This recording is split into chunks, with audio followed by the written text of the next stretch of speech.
If you're in midlife, maybe you want to call it perimenopause, whatever it is that you want to call it, and you are working your booty off, but you're literally working it off and it's like disappearing, this video is for you.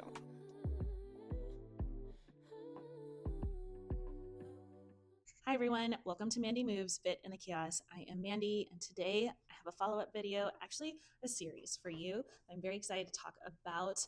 If you have not seen my 6 essential layers to midlife, you need to go back and watch that. I'll have that linked for you right here. Today I am honing in on that first layer, which is strength training. I'm very excited to talk to you about that today. So if you are interested, or should I say more interested in those 6 essential layers and what strength training looks like in midlife, stay tuned. One of the biggest changes that we can make as we approach our midlife and beyond is that not all workouts are created equal.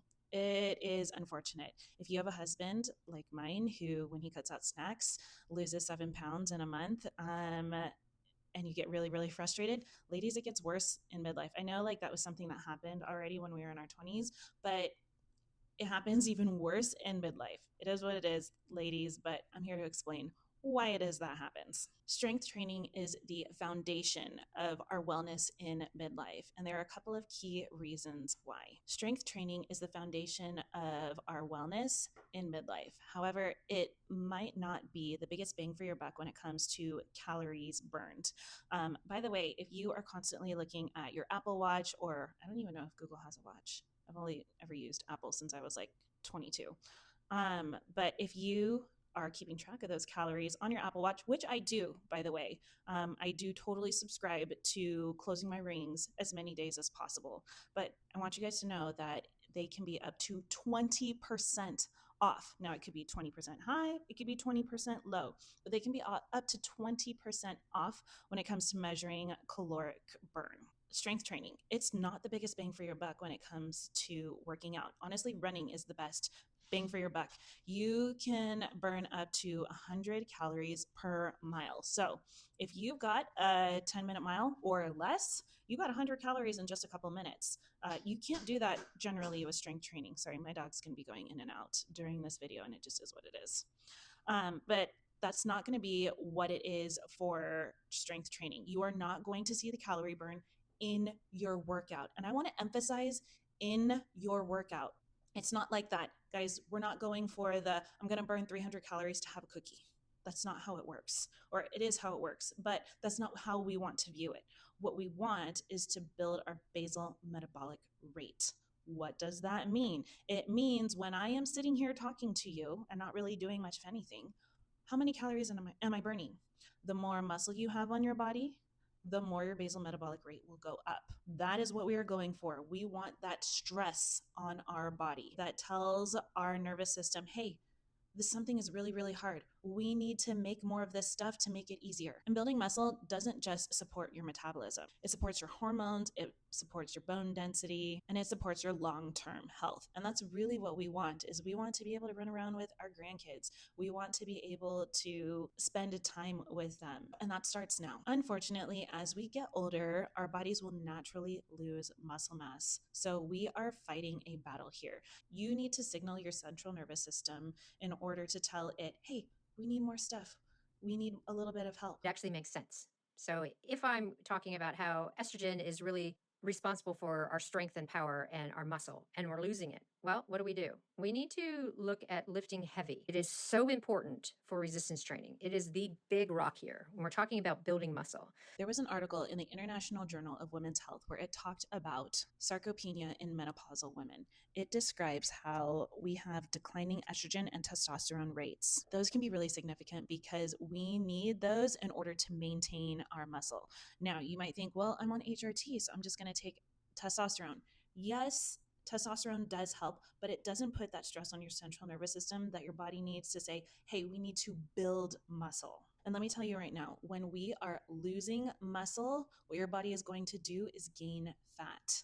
They don't necessarily go hand in hand, but a lot of times that does happen. I can tell you from personal experience. If you have not heard of her, Dr. Gabrielle Lyon talks about how Muscle is the organ of longevity. And I'm going to play a clip here so that way you can hear her talk about it in her own words.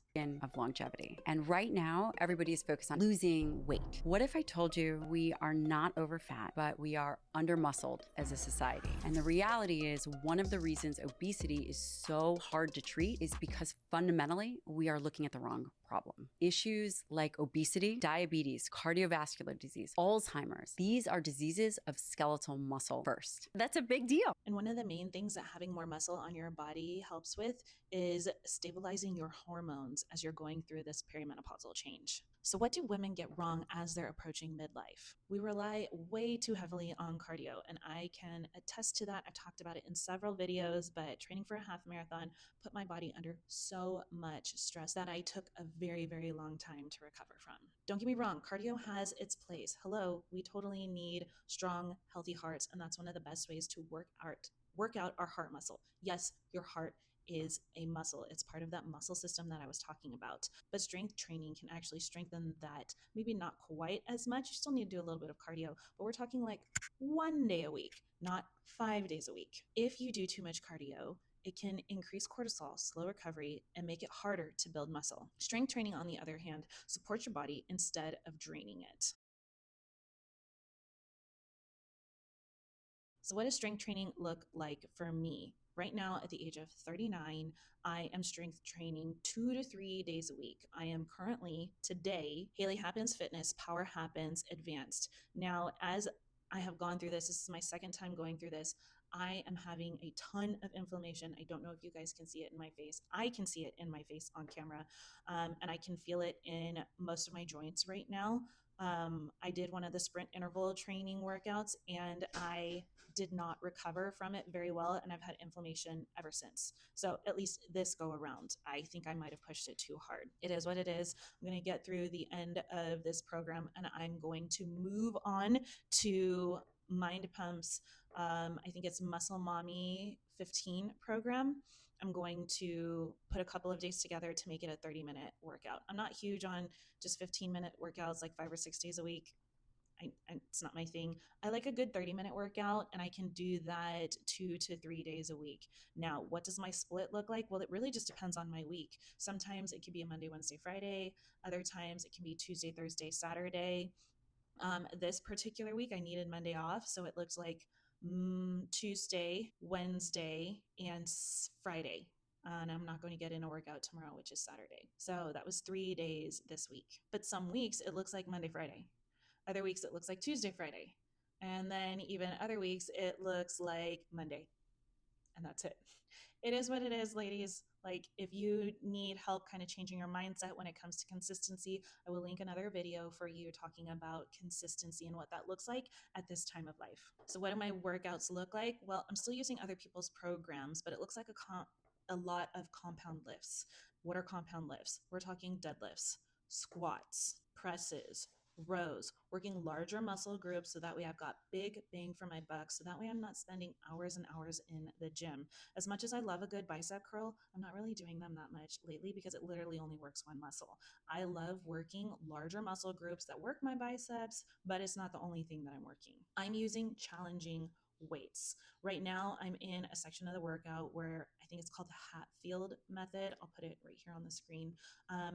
Where I am doing 4 sets of 4, and it is a very, very heavy weight. I hit my max on leg press the other day at 360 pounds on the leg press.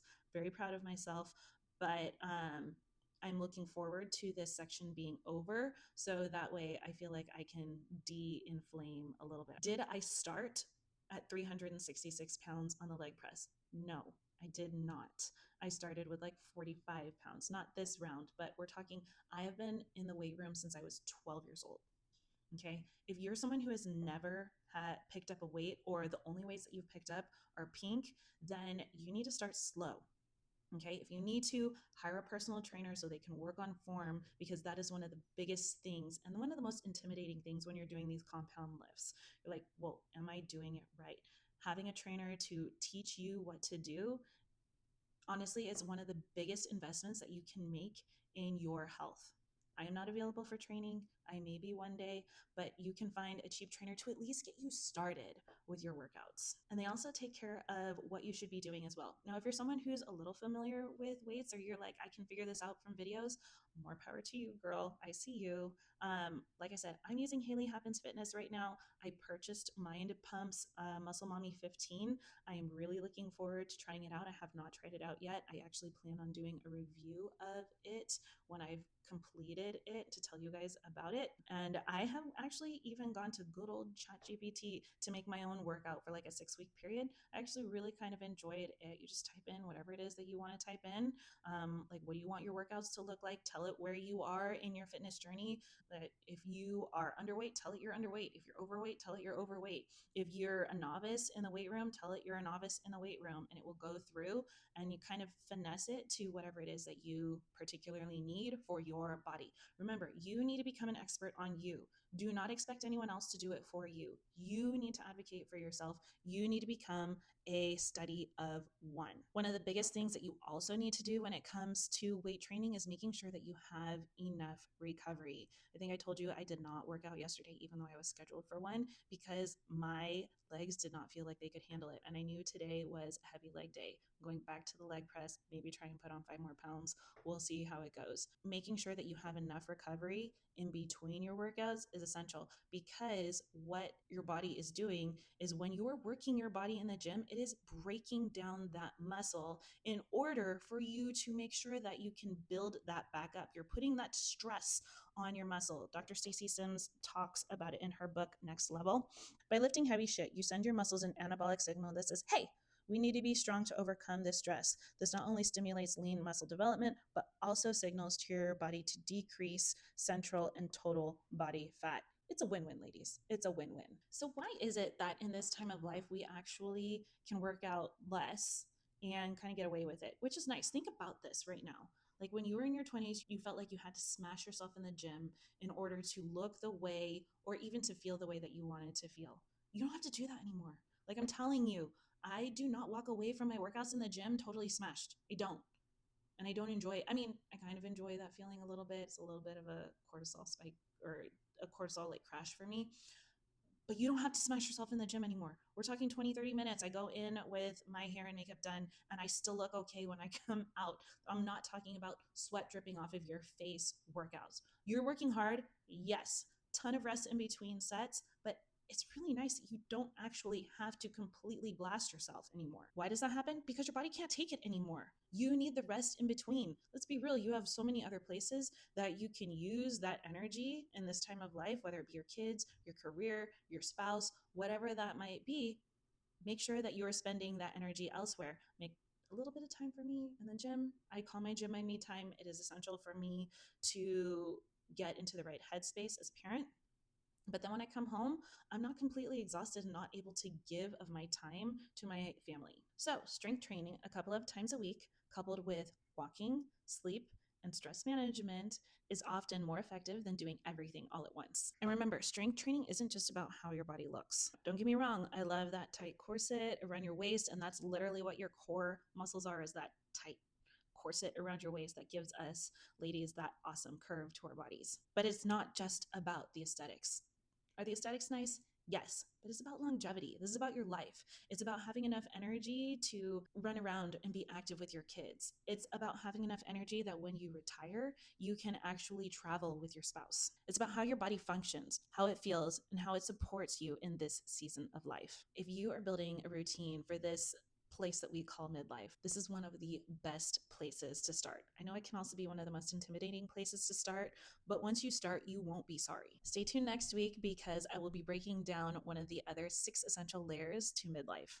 Thank you so much for watching Mandy Moves, Fit in the Chaos. I'm so happy that you are here. I look forward to seeing you next week. Please don't forget to like and subscribe, and I will see you in the next one. Bye.